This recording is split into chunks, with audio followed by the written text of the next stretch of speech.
कितना है बदनसीब जफर दफन के लिए, 2 गज जमी भी ना मिली कुएं यार में। नमस्कार, साहित्य तक के बुक कैफे के एक दिन एक किताब में मैं जयप्रकाश पांडे आपका स्वागत करता हूं। और आज मैं आखिरी मुगल बादशाह का कोर्ट मार्शल इस पुस्तक के साथ उपस्थित हूं। यह पुस्तक राजगोपाल सिंह वर्मा ने लिखी है। मैंने इस कार्यक्रम की शुरुआत में जो शेर पढ़ा उसको आप सब ने सुना होगा। यह हिंदुस्तान के एक ऐसे बादशाह की कहानी है जिसने अपनी आखिरी सांसें रंगून में ली थी। भारत की जमीन पर जिसको आखिरी सांस लेने का अवसर भी अंग्रेजों ने नहीं दिया था। राजगोपाल सिंह वर्मा आखिरी मुगल बादशाह की उस यातनापूर्ण दौर को, उस मुकदमे को इस पुस्तक में आखिरी मुगल बादशाह का कोर्ट मार्शल पुस्तक में दर्ज करते हैं। राजगोपाल सिंह वर्मा, जिन्होंने पत्रकारिता और इतिहास में स्नातकोत्तर की उपाधि हासिल की है, केंद्र और उत्तर प्रदेश सरकार के जनसंपर्क विभाग और उससे जुड़े प्रकाशन, प्रचार और दूसरे क्षेत्रों में जिम्मेदार पदों पर रहे हैं। उत्तर प्रदेश सरकार की जो पत्रिका है उत्तर प्रदेश, उसका स्वतंत्र संपादन भी बहुत लंबे समय तक किया है। उद्योग मंत्रालय, स्वास्थ्य मंत्रालय और दूसरे सरकारों के जो प्रकाशन हैं उनके प्रकाशनों का संपादन भी किया है। उनकी जो प्रमुख पुस्तकें रही हैं उनमें बेगम समरू का सच और 360 डिग्री वाला प्रेम, ये औपन्यासिक कृति रही है। अर्थशास्त्र नहीं है प्रेम, इश्क, लखनवी मिजाज का जो कहानी संग्रह है, गोरों का दुस्साहस, दुर्गावती, गढ़ा की पराक्रमी रानी, पाकिस्तान के प्रथम प्रधानमंत्री लियाकत अली खान की पत्नी की जीवनी जो उन्होंने लिखी थी, पहली औरत राणा बेगम, 1857 का शंखनाद, किंग मेकर्स, मुगल बादशाहों पर भारी 2 सैयद भाइयों की गाथा तथा स्वर्णा, टैगोर की अल्पचर्चित विदुषी बहन की जीवनी, ऐतिहासिक पात्रों पर, ऐतिहासिक घटनाओं पर लिखने में राजगोपाल सिंह वर्मा का कोई सानी नहीं है। यह पुस्तक वो मुगल बादशाह बहादुर शाह जफर, हिंदुस्तान के उस बादशाह के प्रति अन्याय के किस्से को दस्तावेज के रूप में रखने की कोशिश करते हैं। वो बताते हैं, दरअसल पुस्तक में उन्होंने 2 शब्द जो लिखा है उसमें उस पुस्तक का सार लिखने की कोशिश की है कि बादशाह की गिरफ्तारी कैसे होती है और कैसे उनके अपने लोग उनको दगा देते हैं। हम सभी जानते हैं कि भारत की जो पहली क्रांति थी, हम भारतीय उसे पहली क्रांति कहते हैं, अंग्रेज उसे गदर कहते हैं, विद्रोह कहते हैं।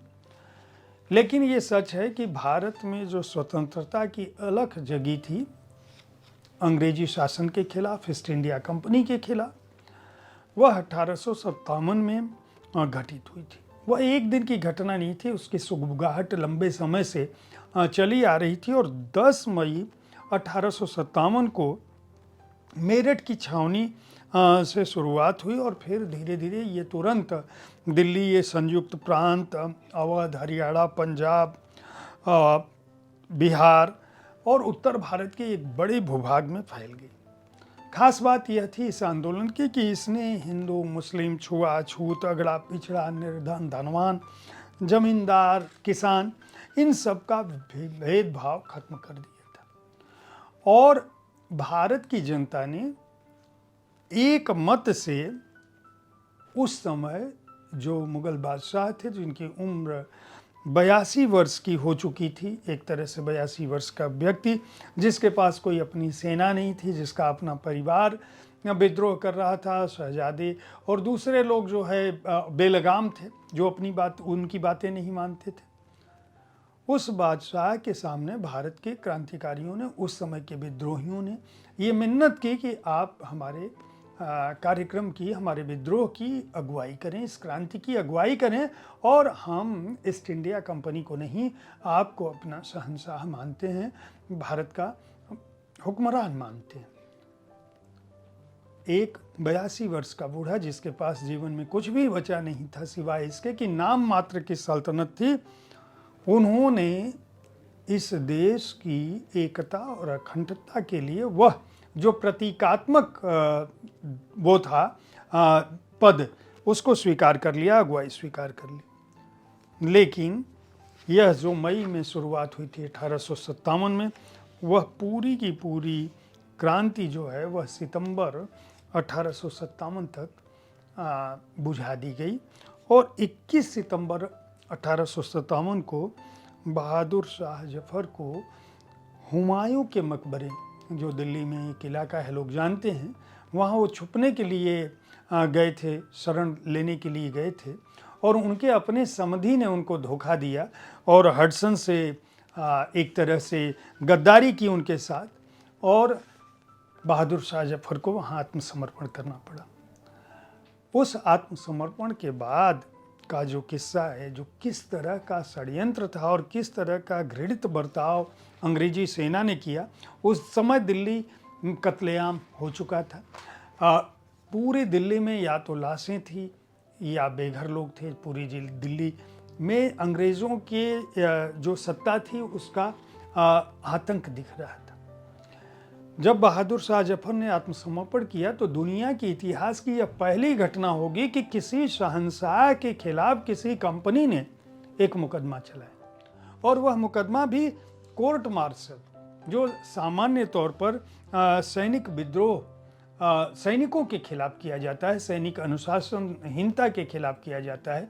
बहादुर Shah Zafar East India company के कोई मुलाजिम नहीं थे, कोई सैनिक नहीं थे, वह भारत के सम्राट थे, नाम मात्र के ही सही, लेकिन उनके खिलाफ कोर्ट मार्शल चला और बहादुर शाह जफर जो 16वां वंश था, बादशाह थे मुगलिया सल्तनत के, उसी दीवाने खास में उनके खिलाफ मुकदमा चला। ये कार्रवाई चली। ये कार्रवाई एक तरफा थी।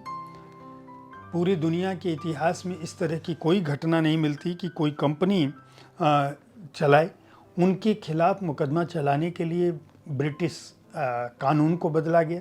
जिस समय विद्रोह हुआ उस समय ब्रिटिश सत्ता भारत पर नहीं थी, ईस्ट इंडिया कंपनी सत्ता संभाली थी। ईस्ट इंडिया कंपनी से जब ब्रिटिश शासन ने अपनी सत्ता हथिया भी ली, भले ही ये तकनीकी बात हो, तब भी मुग़ल बादशाह को उनकी बात सुने बिना 21 दिन के अंदर उनके खिलाफ जिस तरह से फर्जी मुकदमे किए गए, वो 21 दिन में फैसला हुआ। उसी जगह बैठकर लोग उनको युद्धरत होने का उनके ऊपर आरोप लगाया गया और अंतर्राष्ट्रीय कानून के तहत भी उनकी अपील नहीं सुनी गई और उन्हें भारत की मुख्य ज़मीन से निर्वासित कर दिया गया। कानून के विरुद्ध, किसी राष्ट्र की संप्रभुता के विरुद्ध, किसी शासक के सम्मान और स्वाभिमान के विरुद्ध ये जो मुकदमा था, यह बताता है कि ब्रिटिश सत्ता और उस समय भारत पर शासन करने के लिए जो कंपनी ईस्ट इंडिया कंपनी थी, उसने किस तरह से अंतर्राष्ट्रीय कानूनों का, मानवीय कानूनों का उल्लंघन किया। जिन बिंदुओं की बात करते हैं इस पुस्तक में राजगोपाल सिंह वर्मा यह बताते हैं कि पहली बात, वो संप्रभु बादशाह थे। दूसरी बात, इस संप्रभुता के लिए उनके पास सुरक्षा कवच था। क्यों? क्योंकि यह सुरक्षा उन्हें ब्रिटिश सत्ता ने दी थी। तीसरी, उन्होंने ब्रिटिश सरकार के वो नागरिक नहीं थे। चौथी चीज, संप्रभु जो सत्ता जिसके पास होती है, उसके पास कानून के लिहाज से कुछ छूट होती है, या उसी तरह से जैसे आज भारत के राष्ट्रपति के खिलाफ कोई मुकदमा नहीं चल सकता। क्यों?